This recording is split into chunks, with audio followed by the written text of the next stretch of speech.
من ضمن بقى الحاجات الكوميدية اللي الواحد سمعها بعد انتهاء المباراة بتاعة منتخب مصر وبوركينا فاسو، موضوع مصطفى محمد. طبعا نص الشعب أجمع إن حسام حسن مقعد مصطفى محمد علشان الراجل مرضيش يمضي في النادي الأهلي، فعشان الأهلي طبعا منظومة كبيرة وهي المسيطرة على الكرة في مصر وهي المسيطرة على الاتحاد فبالتالي مسيطرة على حسام حسن، فبالتالي فهو قالوا له خلي بالك مصطفى محمد ده ما يلعبش.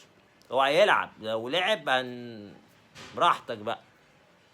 والنص التاني بيقول ان حسام حسن بيعاقب مصطفى محمد علشان من ساعة ماتش سيرليون اللي طلع فيه بدله وحصل فيه مشكلة، والتلفظ بألفاظ او كما يقال يعني ان هو اعترض على التغيير، فهو بيعاقبه من ساعة ما جابه ان هو بيقعده دكة او ان هو ما بيلعبوش. طبعا يا جماعة مفيش الكلام ده في كرة القدم، يعني مفيش مدرب مهما كان هيكون عنده لعيب هيفيده وهيجيب له مكسب وهيقعده بره. طب هو لو بيعاقب مصطفى محمد مش هيختاره اصلا، مش هيجيبه اصلا.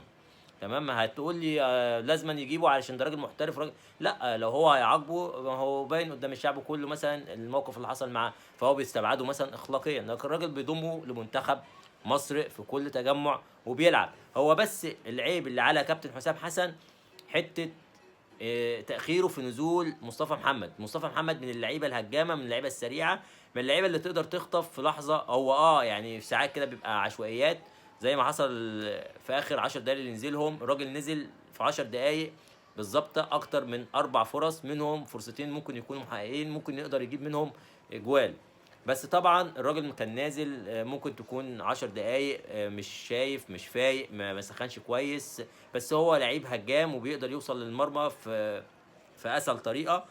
وان شاء الله موضوع مصطفى محمد وموضوع ان هو يلعب ده ان شاء الله هتيجي وهتتحل مع كابتن حسام حسن.